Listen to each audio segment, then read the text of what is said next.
چنانچہ حجاج بن یوسف کے بارے میں آتا ہے کہ طواف کر رہا تھا اور ایک نابینا وہاں بیٹھا دعا مانگ رہا تھا، اے اللہ مجھے بینائی عطا کر دے۔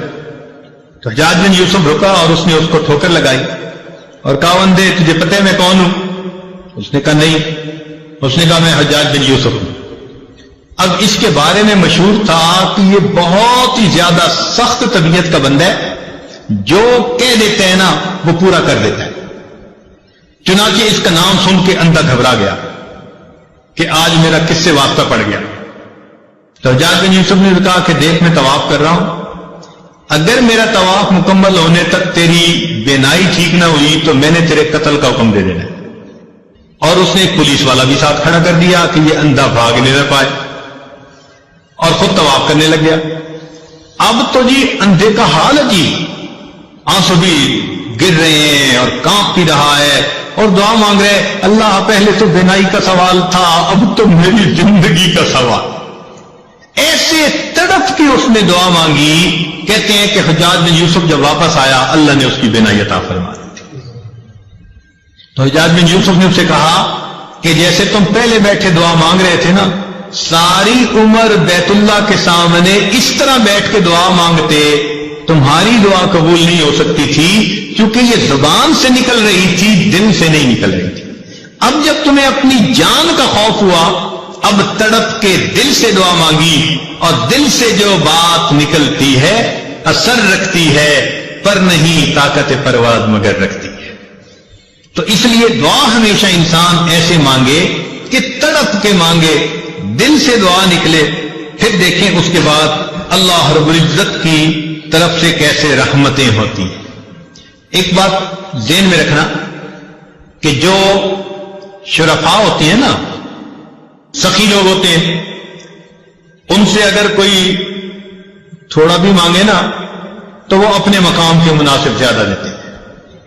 مثلا اگر کوئی مجھ سے سوال کرے تو ہو سکتا ہے میں اس کو 10 روپے دے دوں، کسی امیر سے سوال کرے وہ 1000 روپے دے دے، کسی وزیر سے بات کرے وہ 10,000 دے دے، ملک کے صدر سے جا کر مانگے تو وہ 1,00,000 روپے دے دے، اور اگر سعودی عرب کے بادشاہ سے مانگے تو وہ ملین میں دے دے گا، اس لیے کہ اس کا دین اتنی بڑی۔ تو دنیا کا ہر بندہ اپنی شان کے مطابق دیتا ہے۔ یہ ذہن میں یاد رکھ لیجئے، اللہ تعالیٰ جب قبول فرماتے ہیں تو بندے کو اپنی شان کے مطابق عطا فرما دیتے ہیں۔ وہ اتنے کریم پروردگار ہیں۔ چنانچہ بندے کے یعنی مانگنے والے کا دامن چھوٹا اور دینے والے کی دین بڑی ہوتی ہے۔ جس نے بھی مانگا، مجھے بچپن کا ایک واقعہ یاد ہے۔ ایک محلے کا دکاندار تھا اور میرے والد صاحب کے ساتھ اس کے بڑے اچھے تعلقات دوستانہ تھے۔ جب کبھی اس دکاندار سے میں کوئی چیز سودا لینے جاتا تو وہ سودا بھی تول دیتا، اور جب وزن پورا ہو جاتا تو کچھ اوپر بھی ڈال دیتا۔ تو مجھے یہ بات سمجھ میں نہ آتی، بہت چھوٹی عمر تھی، تو میں نے ایک دفعہ اپنے ابو سے پوچھا کہ وہ تولتا تو ہے اور جب بالکل وزن پورا ہو جاتا ہے وہ کچھ اوپر بھی ڈال دیتا ہے۔ تو ابو نے بتلایا کہ بیٹے یہ اس کی محبت ہے کہ جتنا حق بنتا ہے وہ حق سے زیادہ ہمیں دیتا ہے۔ وہ بچپن کی بات آج یاد آتی ہے کہ اگر ایک انسان کے اندر محبت ہے، اخلاص ہے، تعلق ہے، وہ مانگنے والے کو اس کی مانگ سے زیادہ دیتا ہے، تو اللہ رب العزت تو بڑے کریم ہیں، رحیم ہیں۔ بندہ جب اللہ تعالیٰ سے مانگتا ہے اللہ تعالیٰ اس کی توقعات سے بھی بڑھ کر اسے عطا فرما دیتا ہے۔ اب اس کی طرح 2-4 مثالیں سن لیجئے۔ حضرت ابراہیم علیہ السلام اپنی بیوی سیدہ ہاجرہ رضی اللہ تعالیٰ عنہ اور اپنے بیٹے اسماعیل علیہ السلام کو ملک شام سے لے آئے اور انہوں نے مکہ مکرمہ میں آ کر آباد کیا۔ وہاں پر کہیں سبزہ ہی نہیں تھا، نام و نشان ہی نہیں تھا، بالکل بواد غیر ذی زرع، کوئی زراعت کا نام و نشان ہی نہیں تھا۔ جب انہوں نے ان کو وہاں بسایا تو دعا مانگی کہ اے اللہ وارزقہم من الثمرات، ان کو کھانے کے لیے پھل عطا کر دیجئے۔ ہم جیسا کوئی ہوتا تو کھانے کے لیے روٹی پانی مانگتا، مگر انبیاء کی شان بلند ہوتی ہے، فراست بڑی ہوتی ہے، انہوں نے اللہ تعالیٰ سے کھانے کو پھل مانگے۔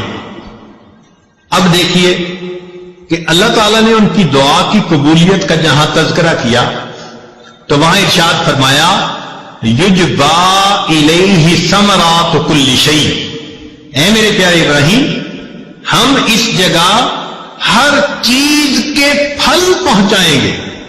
حالانکہ ثمرات الاشجار کہہ دیتے تو بھی بات ٹھیک تھی کہ درختوں کے پھل، اور مانگنے والے کی نیت تو درختوں کے ہی پھل تھی نا، مگر جب دینے والے نے دینے کا اعلان کیا تو ثمرات الاشجار نہیں کہا، ثمرات کل شیء، ہر چیز کا ثمر پہنچے گا۔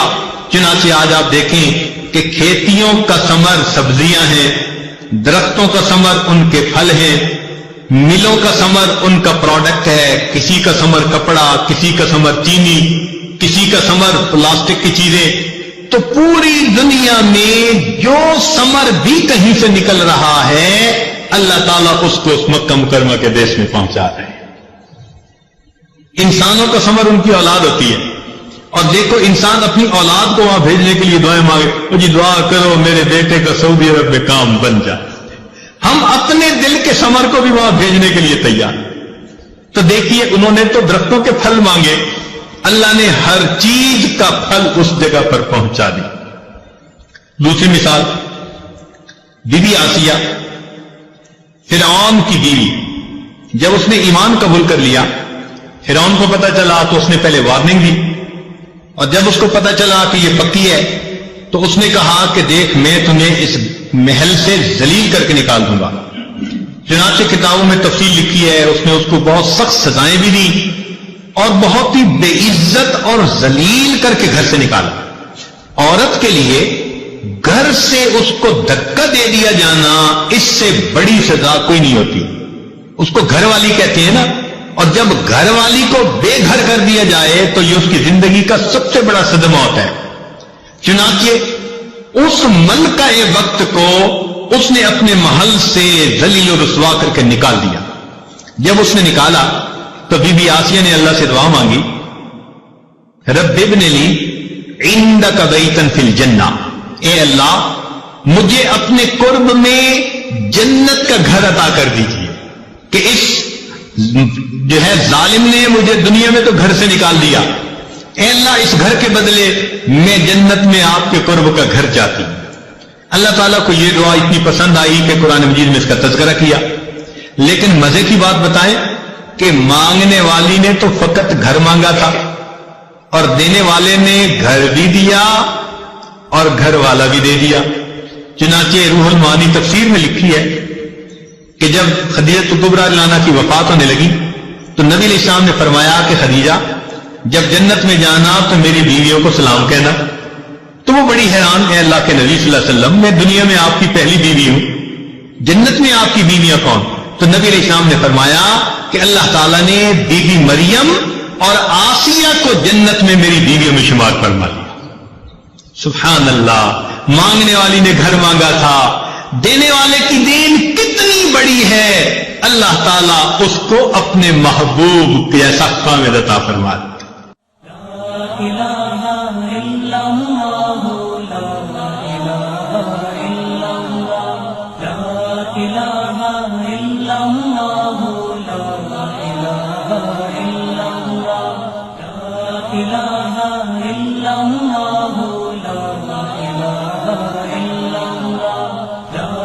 لا